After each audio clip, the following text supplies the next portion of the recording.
Welcome to meeting news. నేను Prasad. Municipal ఎన్నికల ప్రచారంలో భాగంగా కాంగ్రెస్ చైర్మన్ అభ్యర్థి భృంగి రత్నమాల ఆనంద్ కుమార్ గారు ప్రచారంలో భాగంగా ఆయన అడిగి కొన్ని విషయాలు తెలుసుకునే ప్రయత్నం చేద్దాం. ఈ రోజు కల్వకుర్తి లోపల మున్సిపల్ ఎన్నికల్లో ప్రచారంలో భాగంగా ఇక్కడ ఉన్న బీద ప్రజల గుడిసెల వాళ్ళ దగ్గరికి 21వ వార్డు మరియు 17వ వార్డు లోపల వీళ్ళ ఓట్లున్నాయి. దాదాపు 107 ఓట్లున్నాయి. ఈరోజు కల్వకుర్తి లోపల 11వ తారీఖు నాడు ఈరోజు కాంగ్రెస్ జెండా, ఈరోజు కసిరెడ్డి నారాయణ రెడ్డి సార్ ఎమ్మెల్యే అయిన తర్వాత, రేవంత్ రెడ్డి ముఖ్యమంత్రి అయిన తర్వాత కల్వకుర్తి పట్టణం లోపల అభివృద్ధి అనేది పరుగులు పెడుతున్నది. దాదాపు 2 సంవత్సరాల లోపల నారాయణ రెడ్డి సార్ 70 కోట్ల రూపాయలతో కల్వకుర్తిని అభివృద్ధి చేయడం జరిగింది.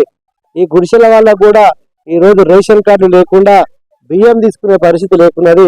ఈ రోజు రేవంత్ రెడ్డి ప్రభుత్వం వచ్చిన తర్వాత వీళ్ళందరూ కూడా రేషన్ కార్డులు వచ్చినాయి. వీళ్ళందరూ సన్న బియ్యం తింటారు. ఇప్పుడు అదేవిధంగా ఒక రోజు ఈ కాలనీకి వెళ్ళి పోతున్నప్పుడు వీళ్ళు ఎవరు లేరు, బేరాలకు పోయారు. ఎమ్మెల్యే గారి కాలనీలో బండి ఆపి అసలు ఈ గుడిసెలు ఏంది, ఇంత పెద్ద పట్టణంలో అసలు ఏం చేస్తారు రాజకీయ నాయకులు, ఇన్ని సంవత్సరాల నుండి ఇంతమంది బీఆర్ఎస్ పార్టీ 10 సంవత్సరాల అధికారం ఉన్నది, నాయకులు ఏం చేస్తారు, అసలు పట్టణంలో ఈ గుడిసెలు ఏంది, వీళ్ళ పరిస్థితి అంత అధ్వానంగా ఉంది. ఏదేమైనా ఇది ఒక గుడిసె కనిపించొద్దు, నేను ఎమ్మెల్యే పదవి ఉన్నంత లోపల ఒక గుడిసె కనిపించొద్దు, అందరికీ పర్మనెంట్ గా ఇందిరా మిల్లు కట్టాలని చెప్తే అందులో భాగంగా వీళ్ళకి 10 మంది ప్లాట్లు ఉంటే 10 మందికి ఇందిరా మిల్లు ఇచ్చినాం. ఒక 2 కట్టుకుంటారు, మిగతా వాళ్ళు కూడా కొంత ఆర్థిక ఇబ్బందులు ప్లాట్ల పంచాయతీలు కట్టుకోలేరు. ఇప్పుడు ఈ రోజు వీళ్ళందరూ ఐకమత్యంగా ఇక్కడ ఇప్పుడే నేను drivers association, lorry car association ఇప్పుడు మీటింగ్ పెట్టి అసోసియేషన్ మొత్తం ఒక మీటింగ్ పెట్టి ఐకమత్యంగా వాళ్ళు కాంగ్రెస్ పార్టీకి ఓట్లేసని చెప్పి వాళ్ళు తలా 500 రూపాయలు వేసుకొని 20,000 రూపాయలు నాకు చందాగా కూడా ఇవ్వడం జరిగింది. అంటే వాళ్ళంతా వాళ్ళు స్వచ్ఛందంగా వచ్చి ఈరోజు కాంగ్రెస్ పార్టీకి ఓటేస్తాం, నారాయణ రెడ్డి సార్ నాయకత్వాన్ని బలపరుస్తామనే పరిస్థితి కల్వకుర్తి పట్టణంలో ఉన్నది.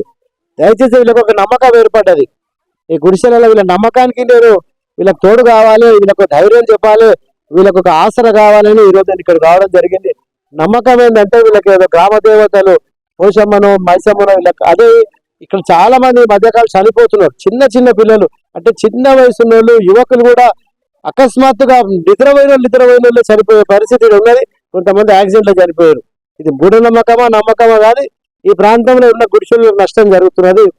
రాత్రి వీళ్ళు నా దగ్గరికి ఫోన్ చేసి చెప్పడం జరిగింది, అన్న మాకు ఈ విధంగా జరుగుతున్నది, అసలు మేము గుడిసెలలో పండుకునే పరిస్థితి లేదు, నిద్రపోతే భయం అవుతుంది, మాకు ఏదైనా మా పరిష్కారం చూపాలంటే నేను అప్పుడే ఎమ్మెల్యే గారితో రాత్రి 9:30-10 గంటలకు ఎమ్మెల్యే గారితో మాట్లాడినా, సార్ ఇట్లా వీళ్ళు గుడిసెలలో ఇబ్బంది పడుతున్నారు, వీళ్ళకు అంటే నమ్మకంతో నష్టపోయే ప్రమాదం ఉందంటే వాళ్ళకు భరోసా ఖచ్చితంగా ప్రభుత్వం స్థలం అందరు కూడా 72 గజాలు ఇప్పుడు మొదటి విడత ఇందిరా మిల్ల లోపల ప్లాట్ ఉన్న వాళ్ళకే ఇల్లు ఇవ్వడం జరిగింది. ఈ రోజు మంత్రి పొంగిరెడ్డి శ్రీనివాసరెడ్డి గారు కూడా ఈ 2వ విడత లోపల ప్రభుత్వం 72 గజాల స్థలం ఇచ్చి ఇందిరమ్మ ఇల్లు ఇవ్వాలని నిర్ణయం తీసుకోవడం జరిగింది. కాబట్టి ఎమ్మెల్యే గారు నా మాటగా వాళ్ళకి చెప్పమని చెప్పిండు. ఖచ్చితంగా ఇక్కడ ఉన్న వాళ్ళందరూ కూడా 72 గజాల స్థలం ఇచ్చి అందరికి కూడా ఇందిరమ్మ ఇల్లు ఇస్తామని శాసనసభ్యులు నారాయణ రెడ్డి సార్ చెప్పిన విధంగా వీళ్ళకి చెప్పమని చెప్పడం జరిగింది. నేను అందుకే ఈరోజు వచ్చి ఎమ్మెల్యే గారు చెప్పినట్టు వీళ్ళకి చెప్తున్నా. నేను ఖచ్చితంగా మున్సిపల్ ఎన్నికల తర్వాత వీళ్ళకి ప్లాట్లు ఇచ్చి ఇల్లు కట్టించే బాధ్యత కాంగ్రెస్ పార్టీ తీసుకుంటుంది, ఎమ్మెల్యే నారాయణ రెడ్డి సార్ తీసుకుంటాడు. ఈ రోజు ముఖ్యమంత్రి రేవంత్ రెడ్డి నాయకత్వం లోపల తెలంగాణ రాష్ట్రం లోపల అన్ని మున్సిపాలిటీలు గెలుచుకునే పరిస్థితి ఉన్నది.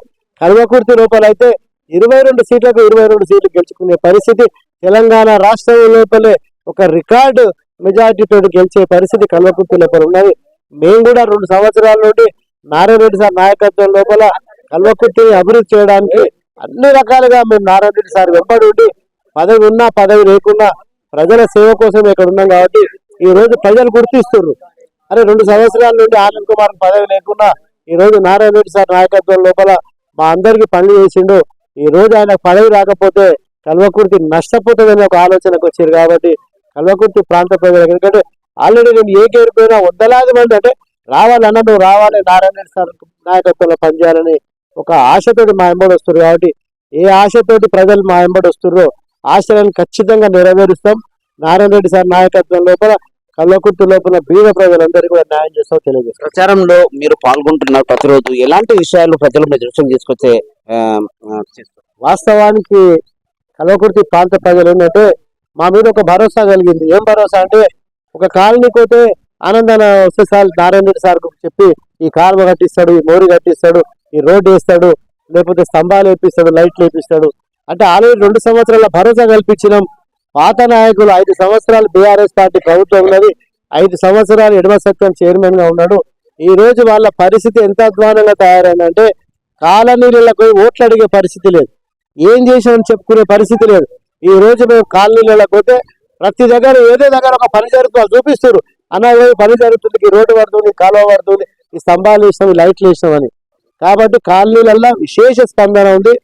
రేవంత్ రెడ్డి గారి నాయకత్వం లోపల మా ప్రియతమ శాసనసభ్యులు మనందరి అభిమాన నాయకుడు నారాయణ రెడ్డి సార్ నాయకత్వం లోపల కల్వకుర్తి ప్రాంతాన్ని అభివృద్ధి చేసుకోవాలన్న ఒక ఆలోచనతోటి కల్వకుర్తి పట్టణ ప్రజలు ఉన్నారు.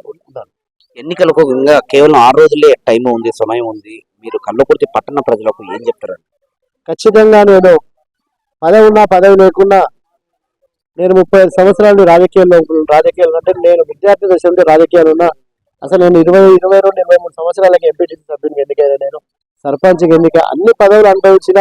ఈ రోజు పదవి ఉన్నా లేకున్నా ఎప్పుడు ప్రజలలో ఉన్నాం, ప్రజలతోటి పనిచేస్తున్నాం. పేద ప్రజలకు ఏ ఆపద వచ్చినా, ఏ కష్టం వచ్చినా ఆదుకునే ప్రయత్నం చేసిన.